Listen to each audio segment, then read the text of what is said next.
What's up, guys? So I wanted to do a breakdown of a protection session of what's going on. Right, let's start with this box. Why is he in this box? So he's in the box because it dictates where he can work. With Flack being a 40-50 kilo Rottweiler, whatever he is, he can sort of bully Scott around a bit with his weight, you know, dragging around and being a dick. This allows him that he's got to work forward. I'm stood behind him, so he can't pull backwards. He can't try and pull Scott through the table. He can't swing around left and right, because obviously it has sides, so he's got to go forward and work. Forward work is the name of the game that we want. Obviously, some people want a pull bite, which is fine. We don't. We like push bites. There's no right or wrong. There's pros and cons for both. So what you'll see here, there. Ready? Let's wait. He'll push. So there, push. He's pulling. He's pulling. Push. Full bites, full bites. And because he was pushing well, Scott soon is going to take him off the table. Flack's new to biceps. He's from a full IPO background, so full mouth pull bites. That's been his thing. And now we're trying to teach him to regrip and push, which is alien. So we put him on this table. It's easier for him to work. It's easier for the whole process to go through. Push, Flack. Push. Yes, push. So you can see him. He's pushing, he's pushing, he's pushing. And we're just looking for that full grip. That's the be-all and end-all of this. This is just grip work. So as you can see, Scott's going to take him off the table. I'll let go of his lead and then let them work. Now, Rottweilers often struggle with this because they're heavy. So he's got to hang his body weight from his mouth, essentially. He wants to try and get his paws on the floor, and Scott's just going to post up and not let him. And then soon he'll go and sit down. Get some more grips. But you can see he's still pushing, he's still pushing. And that's all we're looking for. Full pushing grips. No conflict of me being around, pushing. You can see it in Scott's face when he pushes. So now watch Scott instead of the dog.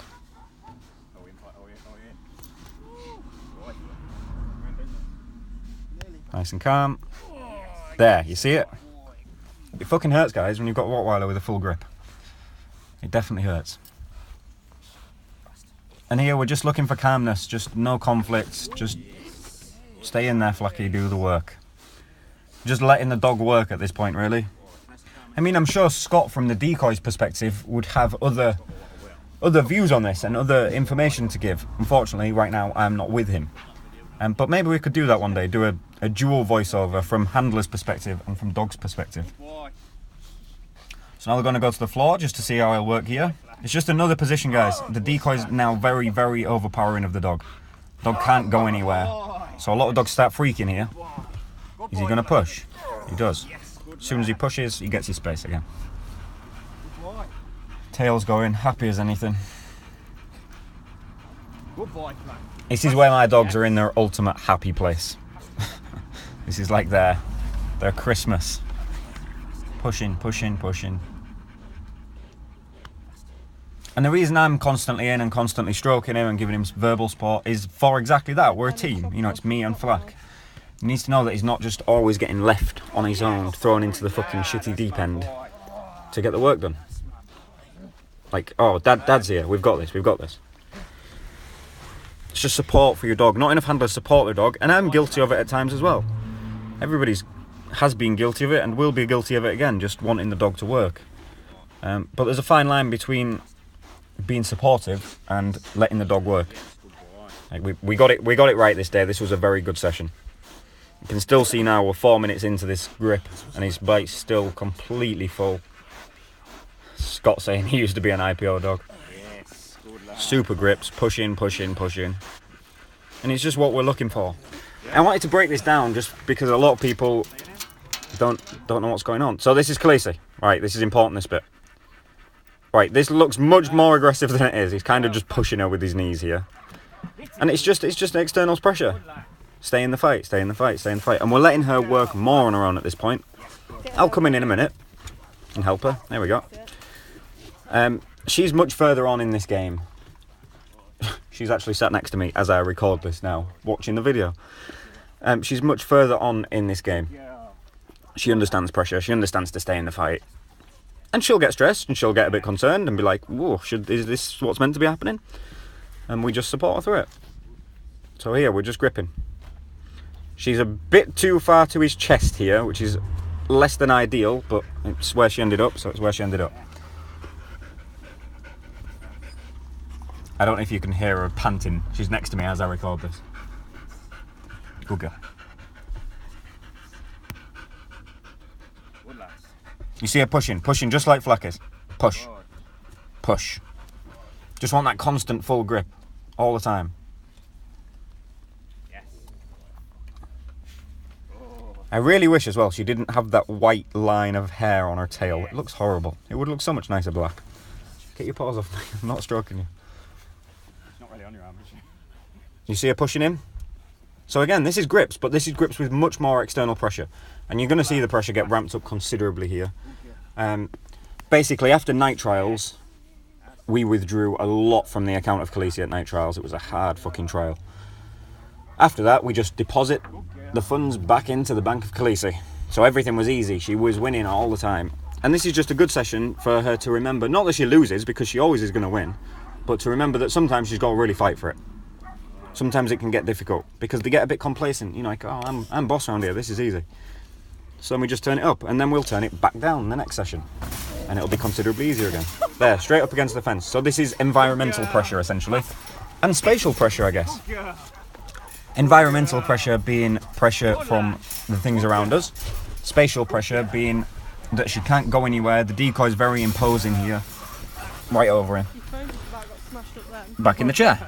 So you notice the pressure gets turned on and off and on and off. It's never just on. Because the bottom line is, Scott's got a full suit on. No, he's got a jacket on.